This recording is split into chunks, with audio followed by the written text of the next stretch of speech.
Hello दोस्तों, आपके अपने मैथ्स वाला यूट्यूब चैनल पे हार्दिक स्वागत है। तो दोस्तों मैं आपको बता देता हूँ, इस पे हम जो बोर्ड की वेबसाइट पे अपलोड है आपके मॉडल टेस्ट पेपर मैथमेटिक्स, उसका कंप्लीट सॉल्यूशन मैं अपने चैनल पे मैथ्स वाला पे कराने वाला हूँ। तो दोस्तों आपके लिए फ़ायदा ये रहेगा इसमें कि आपके जो आने वाले एग्ज़ाम है मार्च में उनमें repeated question in model test paper में से ही होने वाले हैं। ऐसा जो बोर्ड के चेयरमैन साहब हैं उन्होंने खुद भी ऐसा आर्टिकल दिया है कि आप पिछले जो मॉडल टेस्ट पेपर हैं या जो बोर्ड की वेबसाइट पे जो मॉडल टेस्ट पेपर हैं उनका रिवीजन करिए, तो मोस्टली क्वेश्चन हो सकते हैं वहाँ से रिपीट हो जाएं। ठीक, तो आपको दोस्तों छोड़ के कुछ नहीं चलना है, कंप्लीट करना है। तो इन सभी का सॉल्यूशन मैं खुद अपने चैनल मैथ्स वाला इस यूट्यूब चैनल पे आपको कंप्लीट इनका सॉल्यूशन मैं कराने वाला हूं अपने यूट्यूब चैनल पे। तो आपको ये वीडियो हेल्पफुल होगी और आपके जो भी कोई कमेंट्स हैं या जो कोई क्वेरी है, ठीक, तो वो मुझे आप कमेंट्स कर सकते हैं। हाँ, उनका मैं पर्सनली आपको वीडियो बनाकर सॉल्यूशन दे दूंगा अगर आपको कोई दिक्कत होती है तो दोस्तों आपसे कहना बस यही है, चैनल को लाइक शेयर एंड सब्सक्राइब ज़रूर करें और इससे ताकि और भी लोगों का फ़ायदा हो सके। तो चलिए हम स्टार्ट करते हैं। आपका मॉडल टेस्ट पेपर फर्स्ट है और इसकी जो हम पहला पार्ट बना रहे हैं, ये क्या है कि आपका पहला पार्ट है। और पहला पार्ट ये क्या रहेगा जी, पहले पार्ट फर्स्ट पार्ट। ठीक, इसमें 1 to 20 ऑब्जेक्टिव क्वेश्चन है। कौन से क्वेश्चन है? ऑब्जेक्टिव क्वेश्चन है और इन ऑब्जेक्टिव क्वेश्चंस के सॉल्यूशन मैं आपको कराने वाला हूँ। ठीक, तो आशा करते हैं आप सभी को ध्यानपूर्वक देखना होगा और समझ में आएगा। चलिए इसको रफ कर देते हैं। क्वेश्चंस की पार्ट 1। ठीक, तो इसका और इसके 2 या 3 पार्टों में ये कंप्लीट हो जाएगी। अगर मैं एक ही वीडियो में सारा पार्ट बना दूं तो इसमें क्या है, आप वीडियो बहुत ज़्यादा लंबी हो जाएगी, तो हो सकता है कि आपको परेशानी हो देखने में। तो इसलिए मैं छोटे छोटे पार्ट बना के 2 या 3 पार्टों में complete 1 model test paper complete करा दूंगा। और बोर्ड की वेबसाइट पे 4 मॉडल टेस्ट पेपर है जिनका मैं कंप्लीट सॉल्यूशन अपने चैनल मैथ्स वाला पे कराऊंगा। चलिए फर्स्ट क्वेश्चन देख लेते हैं। तो मैं क्वेश्चन आपको पढ़ के बताऊंगा और आप मॉडल टेस्ट पेपर निकालवा लेना भाई। ठीक, तो फर्स्ट क्वेश्चन हमारा दे रखा है, इसमें दे रखा है if the HCF of 65 and 117 is expressible in the form of 16, 5m minus 117 then the value of m। मतलब इस फॉर्मेट में हमारा क्वेश्चन दिया हुआ है, यहाँ पे 60 क्वेश्चन नंबर फर्स्ट है 60m माइनस 117। ठीक, तो ये इसकी फॉर्म में दिया हुआ है। ये HCF है हमारा, किसकी इक्वल है भैया? हमारा HCF की इक्वल है और इसका सॉल्यूशन हमें करना है। ठीक, तो अब हमें हमारे पास में 2 नंबर्स हैं आपके 65 और 117। तो सबसे पहले जो इनका ये सब्ट्रैक्शन दे रखा वो हमारे HCF के बराबर है। और HCF के बराबर का मतलब है पहले हमें इन दोनों का HCF फाइंड करना आना चाहिए, भी पता होना चाहिए। तो इसका हम क्या है, अलग से आपका HCF निकाल लेते हैं। तो यहाँ से अगर हम निकालें तो आपका ये जैसे कि 5 से हो जाता है 13 और 13 से 1 और यहाँ पे हो जाएगा आपका, यहाँ पे 9 से हो जाएगा जैसे 13 सीधा और 13 से 1। ठीक है, तो मैंने हाईएस्ट वैल्यू ले ली है, वैसे इनको लोएस्ट वैल्यू से भी हम कर सकते हैं। ठीक, लेकिन मैंने हाईएस्ट वैल्यू निकाली है। तो अगर हम इसमें कॉमन चीजें देख पा रहे हैं तो वो हमारा HCF क्या है जी, 13 है भाई। HCF क्या है इन दोनों नंबर का? HCF। तो यहीं पे इस वैल्यू को पुटअप करेंगे हम, 65 माइनस 117 और इक्वल टू 13। यहाँ से हमें m की वैल्यू इसमें पूछी है भाई, क्या करना है जी, m की वैल्यू निकालनी है। तो m की वैल्यू निकालेंगे तो हम यहाँ से वैल्यू निकाल सकते हैं। चलिए अभी सॉल्व कर लेते हैं इसको। तो 65m 13, ये 117 को इधर ले जाएंगे तो प्लस का 17 और m इक्वल टू निकालेंगे, ये आपको 130 और ये 65 से डिवाइड हो जाएगा। इससे इसको काटेंगे तो 2 बार, तो यहाँ पे हमारा m की वैल्यू निकल के आ जाएगी 2, जो कि ऑप्शन नंबर किस में है आपका? B option number. ठीक है, ऑप्शन बी में है 2, तो 2 आपका करेक्ट आंसर हो जाएगा। ठीक है, आशा करते हैं दोस्तों आपको समझ आया होगा।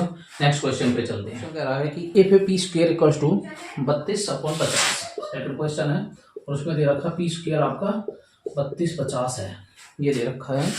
Then the value of P, क्या निकालना है? वैल्यू ऑफ पी, ये फाइंड आउट करना है। P is A P is, इसमें ये बताना है कि हाँ क्या ये रैशनल है, इरेशनल है, इंटीजर है, होल नंबर है। ठीक, तो ये क्या है, ठीक 4 ऑप्शन दे रखे हैं आपके, तो वो बताना है। तो सबसे पहले हम इसको निकाल लेते हैं भाई। पी से अगर स्क्वायर हटाएंगे तो इस पे अंडर रूट आ जाएगा, और इसका अंडर रूट अगर हम निकालें, अंडर रूट से पहले क्या है, इस वैल्यू को हम कट आउट कर लेते हैं।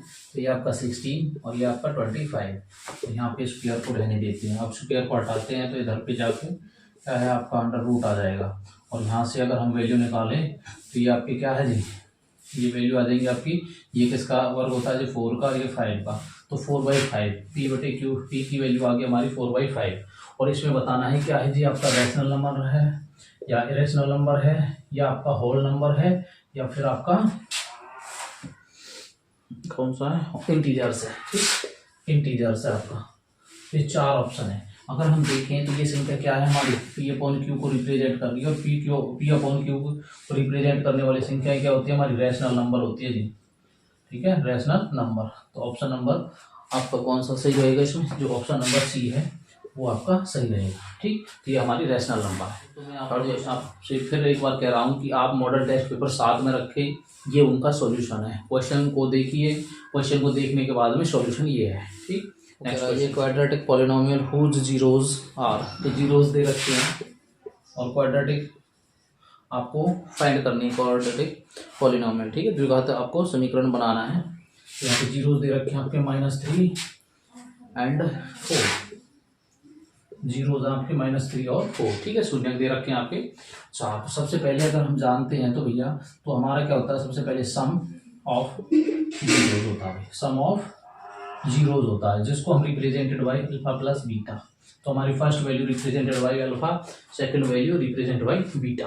तो मतलब पहली वैल्यू हमारी रिप्रेजेंट किसको करती है, अल्फा को, और दूसरी वैल्यू रिप्रेजेंट करती है बीटा को। तो इसका हम सॉल्यूशन यहाँ पे करते हैं। अल्फा की वैल्यू -3 प्लस बीटा की वैल्यू 4, इसको इसमें से लेस करेंगे तो प्लस का 1।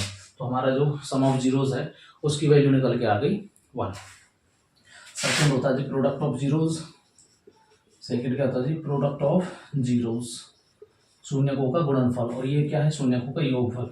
इसको रिप्रेजेंट करते हैं हम क्या, अल्फा इंटू बीटा से, और अल्फा इंटू बीटा की वैल्यू हमारे पास है अल्फा आपका -3 और ये डॉट है रिप्लाई, तो ये 4। ठीक, तो इनकी वैल्यू करेंगे तो निकालेंगे तो 3 4 जा 12। तो अब हमारे पास में अल्फा इंटू बीटा की वैल्यू आ गई। ठीक है, क्वाड्रेटिक पॉलिनोमियल के लिए हमारे पास में क्या है जी, एक इक्वेशन होती है, फॉर्मूला बोल सकते हैं। ठीक है, वो क्या है, वो होता जी है alpha plus beta into x plus alpha plus beta.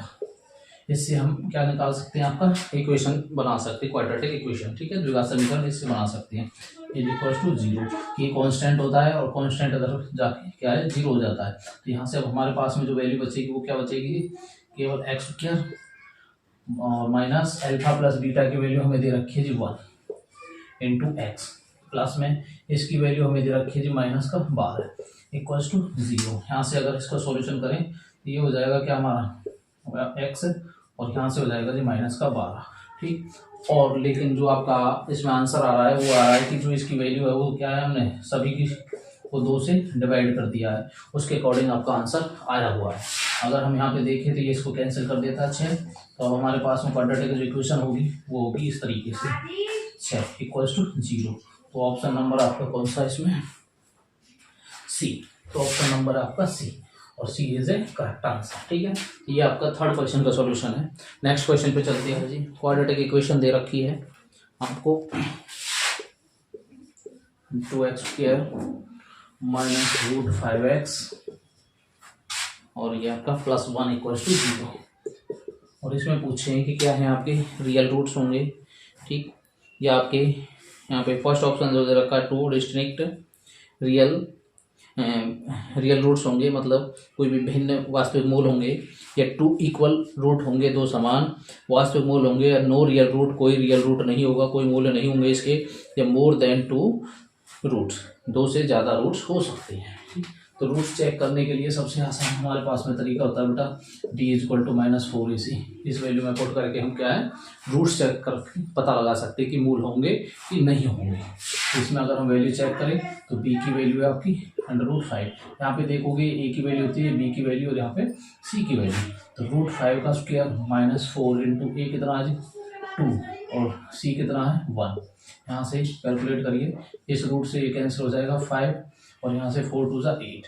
इसको इसमें से माइनस करके देखें तो ये डी इज इक्वल टू कितना आ जी -3। और -3 वैल्यू जहाँ पे भी आएगी उसकी कोई रियल रूट नहीं होंगे, इसमें क्या है इसके कोई मूल नहीं होंगे। तो द नो रियल रूट्स, यहाँ पे क्या आ जाएगा जी आपका नो रियल रूट्स, कोई इसके मूल नहीं होंगे। तो ऑप्शन नंबर है आपका सी।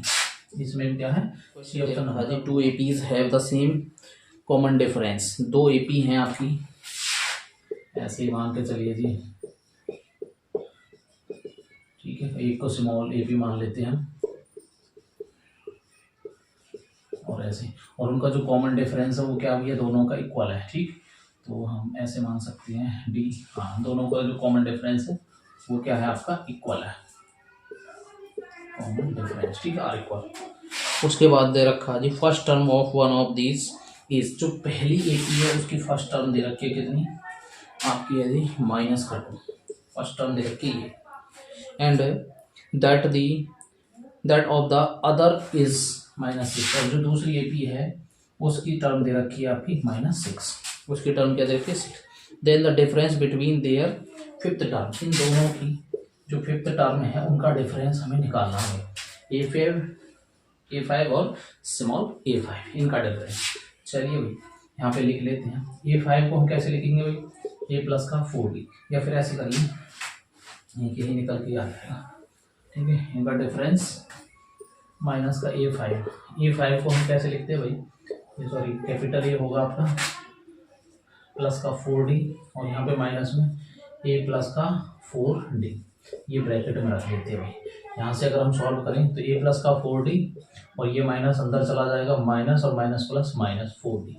यहाँ पे देखेंगे ये प्लस और माइनस है, ये कैंसिल हो जाएगा, A माइनस A, तो A fifth, capital A fifth और स्मॉल A फिफ्थ, ठीक है। इनका अंतर आ गया जी, और यहाँ पे ये वैल्यू पुट कर दीजिए, क्योंकि A हमारा क्या है जी -2 और ये क्या है हमारा -6, माइनस ही फॉर्मूले में माइनस ही यहाँ पे है, तो -2 और +6 कितना हो गया जी 4। तो यहाँ पे हम लिख सकते हैं हमारा A5 और माइनस स्मॉल A5, डिफरेंस कितना आ गया जी 4। ये आपका आंसर है। ऑप्शन नंबर कौन सा होगा जी इसका भी, सी। ऑप्शन नंबर कौन सा इसका भी, सी, ये आपका फाइनल आंसर है। The point which lies on the perpendicular bisector of the line segment joining the point, मतलब कोई आपके दो पॉइंट्स दे रखे हैं इस तरीके से, मान लीजिए हमने A और B मान लिया, और यहाँ पे उनकी वैल्यू दे रखी है क्या आपकी -2 -5 और ये +2 और +5। तो इनका जो बाइसेक्टर है, बाइसेक्टर को मान लीजिए हम क्या मान लेते हैं, P मान लेते हैं। इनका जो बाइसेक्टर P वो क्या है, इनको बराबर बराबर bisector of the line segment joining points, ठीक है। तो जो बाइसेक्टर है वो क्या है, इनको बराबर दूरी पर ज्वाइन करना है। एक तरीके से क्या है, ये बाइसेक्टर भी हमें याद करना है, ठीक है। तो बाइसेक्टर क्या है, बाइसेक्टर जब भी हम यहाँ पे निकालेंगे तो आपने मिड पॉइंट वाला फॉर्मूला पढ़ा होगा भाई, बाइसेक्टर का मतलब भी मिड होता है, ठीक। तो मिड पॉइंट जो आपने निकाले हो, ठीक, या हम मध्य बिंदु कह सकते हैं इसको, मध्य बिंदु अगर आपने निकाले हो तो x के लिए फॉर्मूला होता था x1 + x2/2। तो यहाँ से अगर हम देखें तो x1 और x2, तो -2 + 2, इनको यहाँ से -2 + 2 में से 0, तो ये x1 आ गया 0, और y के लिए निकालते थे y1 + y2/2, और y1 क्या है जी आपका -5 और y2 क्या है +5 = 0। यहाँ से भी करेंगे तो सॉरी /2 = इसमें से ये कैंसिल हो जाएगा 0, तो ये भी क्या है आपका 0। तो x और y जो इसका बाइसेक्टर बनेगा पॉइंट P, तो वो क्या आ जाएगा 0 और 0 आ जाएगा। जैसे कि आपका ऑप्शन नंबर क्या होगा जी इसमें, ऑप्शन नंबर ए से, ठीक है, ऑप्शन नंबर ए से, ये आपका आंसर हो जाएगा। तो आप देख रहे हैं दोस्तों मैथ्स वाला यूट्यूब चैनल पे, वहाँ पे मैथ्स वाला यूट्यूब चैनल।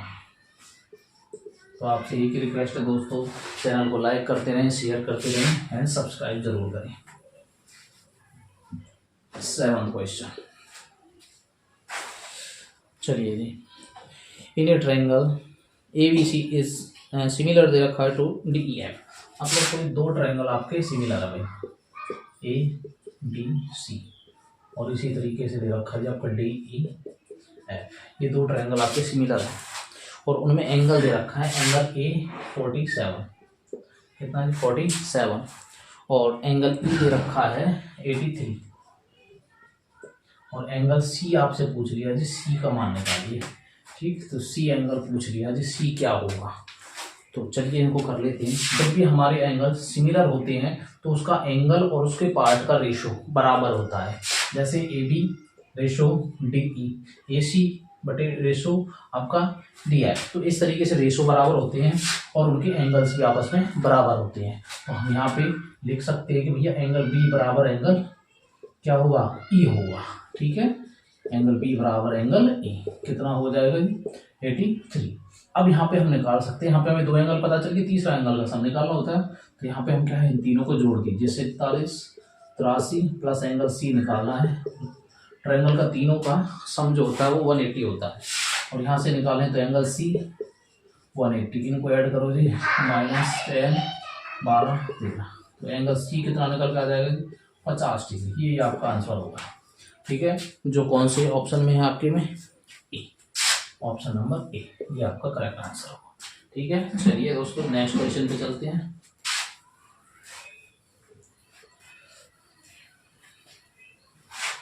एट क्वेश्चन आपका, एट क्वेश्चन देखिए भाई। If tangent P A and P B from a point P to a circle with center O and O are the inclined each other at the angle of 80 degree then POA। मतलब यहाँ पे समझिए, इसमें angle तो पूछा है आपका POA क्या होगा। और यहाँ पे समझिए भैया, आपको कोई इस तरीके से ट्रायंगल है और उस पर इस तरीके से क्या है आपके टेंजेंट्स है और वो क्या है परस्पर जो आपके 80 डिग्री पे यहाँ पे बने हुए हैं। उसके बाद में यहाँ से क्या है, जैसा कि आप जानते हैं यहाँ से सेंटर और सेंटर से आपके ऐसे क्या है यहाँ पे परपेंडिकुलर होंगे। तो यहाँ पे हम नाम दे लेते हैं ए पी, ले लेते हैं पी ए और बी। तो उन्होंने कौन सा एंगल पूछ लिया जी, पी ओ ए, ये वाला एंगल होता है, ये वाला कितना होगा। तो इसको निकालने से पहले हम क्या है पूरा एंगल निकाल लेते हैं कि ए ओ बी होता क्या है। अब हमें ये पता है कि भैया टेंजेंट्स के साथ बनने वाला एंगल कितना होता है जी, 90 डिग्री का होता है, 90 डिग्री का होता है। तो तीन एंगल दे रखे हैं, चौथा हमें निकालना है, निकाल दीजिए। तो यहाँ से अगर हम निकालें तो angle P, angle A, angle B और एंगल ओ बराबर, तो चारों कोनों का सम कितना हो जाएगा 360। तो यहाँ पे हमें ये दे रखा जी 80 प्लस एंगल आपका 80 है 90 प्लस 90 प्लस एंगल ओ 360। और एंगल ओ अगर निकालें तो 360, इनको जोड़ेंगे 180 260। तो एंगल ओ बराबर आ गया जी हमारा 100। और ये एंगल ओ है, इसको हम एंगल क्या पढ़ेंगे भैया, ए O B, A O B. अब ये पूरा वाला एंगल आ गया यहाँ से यहाँ तक, कितना जी 100 डिग्री। लेकिन निकालना क्या है इसका आधा, देखने में तो ऐसे ही लग रहा है जी आधा। ठीक है, तो अब हम यहाँ से कैसे निकाल सकते हैं भैया, एंगल हमें पी ओ ए निकालना, तो वो हो जाएगा half of A O B, half of A O B. A O B कितना आया जी हमारा गुणा 100, इसको इससे कैंसिल करेंगे तो 50। तो पी ओ ए हमारा कितना निकल के आ जाएगा 50 आ जाएगा। ये हमारा आंसर होगा। ठीक है, जैसा कि ऑप्शन नंबर क्या है आपका ए, ये आपका करेक्ट आंसर है। ठीक है, चलिए जी next, common point of a tangent to a circle and circle is called, मतलब ये ब्लैंक्स दे रखा है। ठीक है, तो उन्होंने ये पूछा है कि अगर आपका इस तरीके से सर्कल है और आपका अगर यहाँ से क्या है टच कर रही है लाइन, ठीक है, तो यहाँ से अगर ये बिंदु है तो ये बिंदु क्या कहलाता है, इसको बोलते हैं दोस्तों पॉइंट ऑफ कांटेक्ट। इसको क्या बोलते हैं, पॉइंट ऑफ कांटेक्ट या स्पर्श बिंदु। क्या बोलेंगे इसको, स्पर्श बिंदु। ये आपका आंसर हो जाएगा। और ये आपका ऑप्शन नहीं है तो इसमें विदाउट ऑप्शन है। ठीक है, इस बिंदु को पूछा है कि ये बिंदु कौन सा होता है, तो इसको बोलते हैं पॉइंट ऑफ कांटेक्ट। ये आपका 31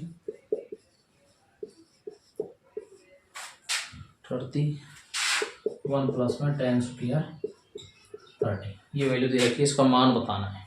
ठीक है, चलिए जब भी ऐसे कोई वैल्यू दे रखी है तो सीधे tan 30 का मान रखिए।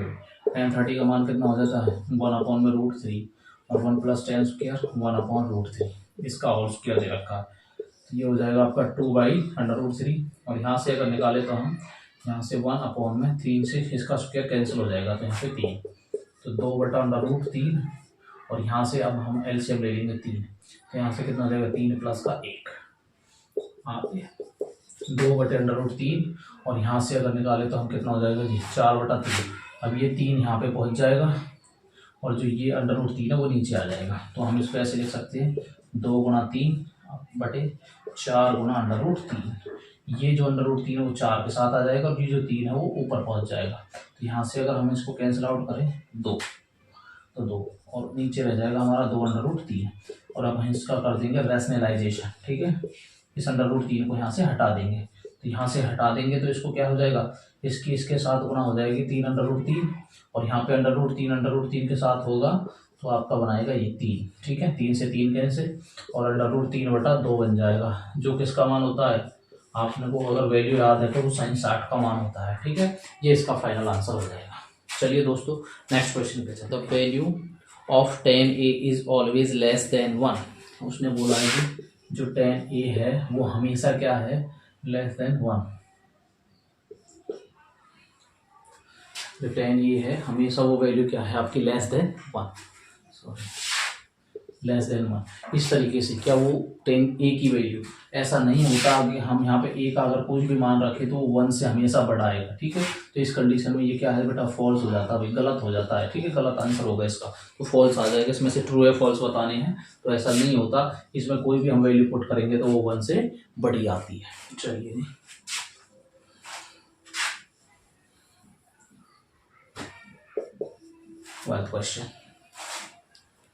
12th क्वेश्चन में दे रखा जी ABC is right angle at C, then value of cos A plus B। मतलब यहाँ पे कोई इस तरीके से ट्रायंगल दे रखा है और यहाँ पे C एंगल 90 डिग्री का दे दिया है, तो उसने वैल्यू पूछा है हमसे cos A प्लस B की वैल्यू क्या होगी, ये मान हमें निकालना है, ठीक। तो इसमें कुछ नहीं करना, तो हमें तीनों एंगलों का सम किसके बराबर होता है जी, हमारा 180। तो यहाँ पे हमें C का मान पता है 90 है, तो यहाँ से हम निकाल लेंगे A plus B equals to 180 minus 90 और यहाँ पे AB, तो इधर भी cos लगा दिया और यहाँ से बच गया जो 90, ठीक। तो cos A प्लस B बराबर cos 90। अब cos 90 की वैल्यू क्या होती है, cos 90 की वैल्यू होती है जी आपकी 0। कहाँ पे होती है, cos 90 की वैल्यू हो जाती है आपकी 0, ठीक। तो यहाँ पे अगर हम देखें तो cos A प्लस B की value, cos A plus B की वैल्यू क्या हो जाएगी, A प्लस B की वैल्यू क्या है जी आपकी 0 हो जाएगी। ये आपका फाइनल आंसर, ठीक है। ऑफ सेक्टर ऑफ एंगल, बस एरिया ऑफ सेक्टर बताना है, और जिसका एंगल उसने चेंज कर दिया, क्या थीटा की जगह क्या लेना है हमें, थीटा की जगह P लेना है, थीटा की जगह P लेना है। और आपको ऑप्शन बड़े कंफ्यूजन वाले दे रखे हैं, तो ऑप्शंस आप देख लेना, जो इसका करेक्ट आंसर होगा हमारा वैसे क्या होता है जी, वैसे होता है जी थीटा अपॉन में पाई आर स्क्वायर, ये थीटा अपॉन 360 स्क्वायर। लेकिन ऑप्शन आपके ऐसे फॉर्मेट में नहीं है, थीटा की जगह तो क्या लेना है आपको, P लेना है, और 360 की जगह यहाँ पे ऑप्शन में 720 दिया हुआ है, और ये जो पाई आर है इसको 2 पाई आर स्क्वायर कर दिया गया है, तो उससे अगर इसको काटोगे तो वही 360 आएगा, ठीक है। तो आपको क्या है ऑप्शन, ऑप्शन नंबर आपका शायद डी है, तो ये वाला आपका करेक्ट आंसर होगा, ठीक है। तो ऑप्शन कौन सा है इसका, डी। तो जो डी ऑप्शन है वो आपका करेक्ट आंसर है, ठीक है।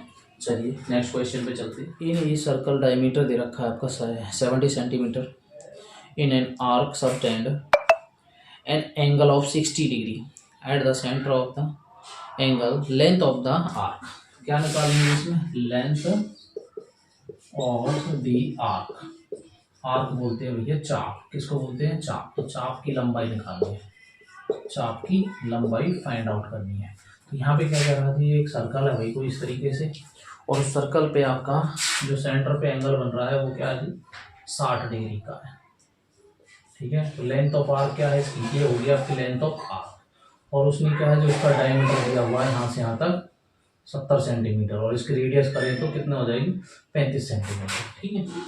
चलिए जी लेंथ ऑफ आर्क, तो सीधा हमें लेंथ ऑफ आर्क मतलब फॉर्मूला पता होना चाहिए। लेंथ ऑफ आर्क मतलब चाप की लंबाई के लिए फॉर्मूला क्या है हमारे पास, 2 पाई आर थीटा अपॉन 360।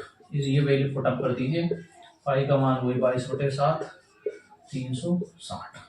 आर कितना जी, आर इसका आधा हो जाएगा 70 का, तो 35 गुणा 60, थीटा कितना 60। यहाँ से काटेंगे 6, 7 से काटेंगे 5, 2 से काटेंगे 3, यहाँ से करो जी 22 पंजा 110, 22 और 5 110 3। इसको वैल्यू निकाल के लिखोगे तो 36.6, सेंटीमीटर्स हाँ आपका आर्क है, तो ये आपका आंसर होगा सेंटीमीटर में। ठीक, तो ये आपका आंसर निकल के आ जाएगी। The radii of two cylinder are in the ratio दे रखा है, 2 रेडियाई का। ठीक है, तो रेडियस का सिलेंडर, रेडियस का क्या है जी आपका रेशो दे रखा है, रेडियस का रेशो है 5 7, और आपके क्या है सिलेंडर है, क्या है जी आपका सिलेंडर है। ठीक है, बेलन है, और उसके बाद उनके हाइट का रेशो दे दिया, ये रेडियस है भाई, और ये क्या है जी हाइट का रेशो दे दिया 3:5। अब उसने क्या पूछा जी ratio of CSA curve surface area. ठीक है, क्या पूछा जी सिलेंडर का CSA क्या होगा, सिलेंडर का CSO का रेशो पूछा भाई, यहाँ पे सिलेंडर का रेशो क्या होगा। ठीक, जैसा कि आप जानते हैं तो दो सिलेंडर का क्या है CSA ले लीजिए। पहले का CSA क्या होता है, CSA आप जानते होंगे भैया कर्व सरफेस एरिया। ठीक है, पार्शियल पृष्ठीय क्षेत्र का, तो क्या हो जाएगा 2 पाई R और H1 ले लेंगे पहले के लिए, और दूसरे के लिए 2 पाई R2 और H2। तो 2 पाई से 2 पाई कैंसिल, तो यहाँ पे R1 बटे R2, तो ये हो जाएगा जब आपका 5/7 और गुणा में H1 बटे H2। तो H क्या है जी आपका 3/5, यहाँ से कैंसिल करेंगे तो 3/7, और इसको रेशो में लिखेंगे तो 3:7। ये आपका आंसर होगा। ठीक है, इसमें ऑप्शन नंबर आपका ए दे रखा है। ठीक है, ऑप्शन नंबर ए 3:7। ठीक है, और क्या पूछा जाए आपका, इसमें पूछ लिया जी मीडियन, क्या पूछ लिया जी मीडियन पूछ लिया।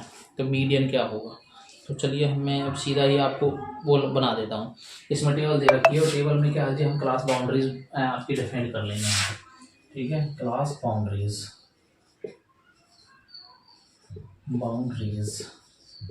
क्लास बाउंड्रीज, तो 0 से 5 दे रखा है, तो हम वहाँ से ऐसे लिख सकते हैं 0 से 5.5, और उसके बाद में 5.5 से आगे 5.5 से माइनस कितना है जी 11.5,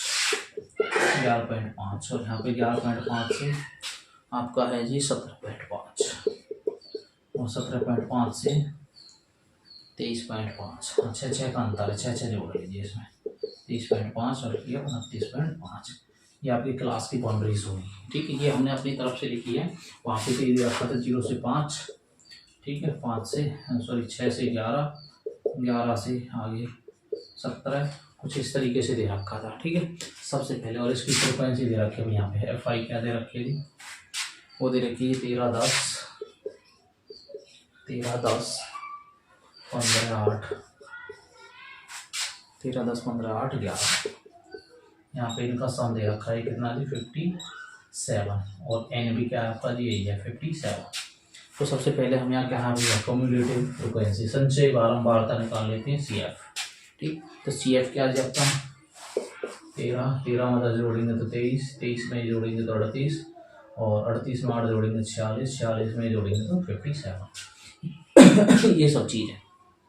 अब यहाँ पे हम वैल्यू चेक करें तो हमारा क्या दिया, सीधे अगर हम मीडियन निकाल रहे हैं तो सीधे यहाँ पहले N चेक कर लीजिए 57। N क्या होता है जी आपका N/2। ठीक है, सीधे क्या फॉर्मूला होता है जी आपका N/2, और यहाँ पे N कितना जी 57, इसको चेक काटोगे तो ये 28.5 और 28 पॉइंट। ठीक है, यहाँ पे पॉइंट क्या कर रहे हो जी आप मीडियन। ठीक है, माध्य का या माध्यक निकाल रहे हो। ठीक है, मीडियन। अब 28.5, अब इसमें देखिए लाइज कहाँ पे करता है, कौन सी वैल्यू के अंदर आएगा भाई। अगर हम देखें तो वो क्या है जी आपका 38, इसी में आता है 23 में तो आएगा नहीं, 23 से आगे 24 25 26 27 28 29 30 31 36 37 38। ठीक है, तो 38 28 इसके दौरान आ रहा है। अब इसमें उसकी अपर रेंज पूछी है, क्वेश्चन में क्या पूछी है अपर लिमिट। अपर लिमिट ये होती है जी, ठीक है, और लोअर लिमिट ये होती है। तो उसने पूछी अपर लिमिट क्या होगी, तो अपर लिमिट हो जाएगी आपकी, अपर लिमिट हो जाएगी जी 17.5। ठीक है, तो इसका ऑप्शन भी अगर दे रखा हो तो BSc में से है। ठीक है, आप देख लेना तो 17.5 होगा जी, तो BSc ऑप्शन हो जाएगा। चलिए क्वेश्चन आपका, if the mean and median, तो mean and median of a data are, तो मीन दे रखी है यहाँ पे 12, और यहाँ पे मीडियन। ठीक है, ये माध्य और ये माध्यक, माध्य और माध्यक। ये दे रखा है जी आपका 15।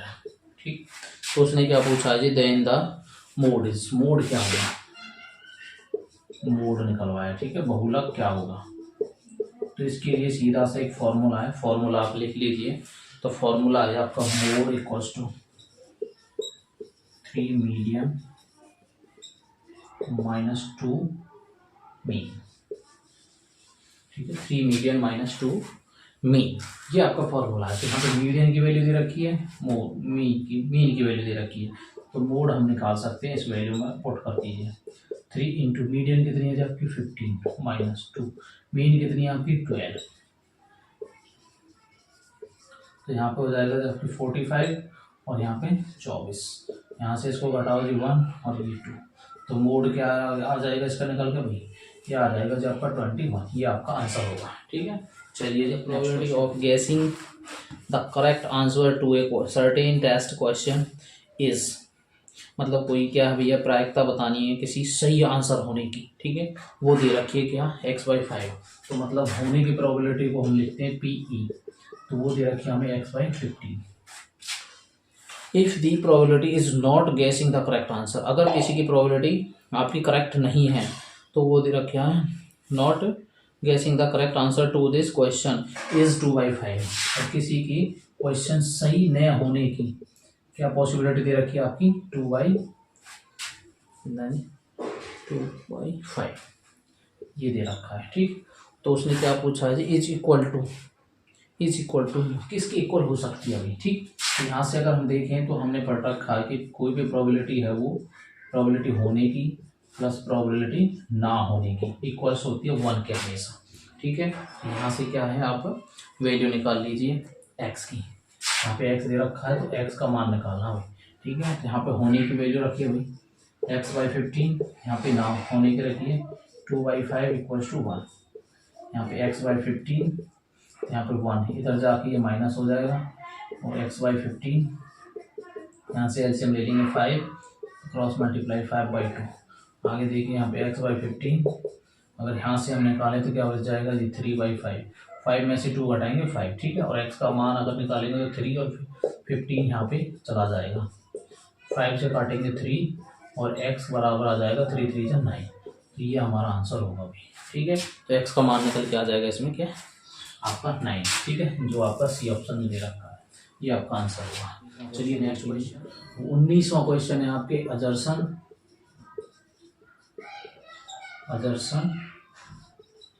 और रीजन। ठीक है, अजर्सन और रीजन, कथन और अभिकथन वाले, कथन और तर्क वाले। ठीक है, तो इसमें क्या क्या रखा थी, एलसीएम दे रखा जी, एलसीएम दे रखा जी 182, उसके बाद में क्या दे रखा जी, प्रोडक्ट इज देयर, इसका जो प्रोडक्ट है भाई। ठीक है, तो प्रोडक्ट होता है जी HCF गुणा LCM, बराबर दे रखा है क्या 26 इंटू 91, ये दे रखा है 91, और इनका जो HCF है, HCF दे रखा कितना 13। तो क्या पूछा है जी, ये बिल्कुल ठीक है, पहला जो कंडीशन है वो सही है, अगर देखोगे तो इनका निकाल के क्या है जी HCF 13 ही आएगा, मतलब कहने का मतलब हमारी फर्स्ट कंडीशन सही है। तो सेकंड कंडीशन दे रखी है LCM, ये तो फर्स्ट कंडीशन थी, सेकंड है LCM गुणा प्रोडक्ट ऑफ नंबर बराबर है HCF की। ठीक है, ये स्टेटमेंट हमारी गलत होती है, तो स्टेटमेंट क्या होती है हमारी HCF इंटू LCM बराबर होता है जी प्रोडक्ट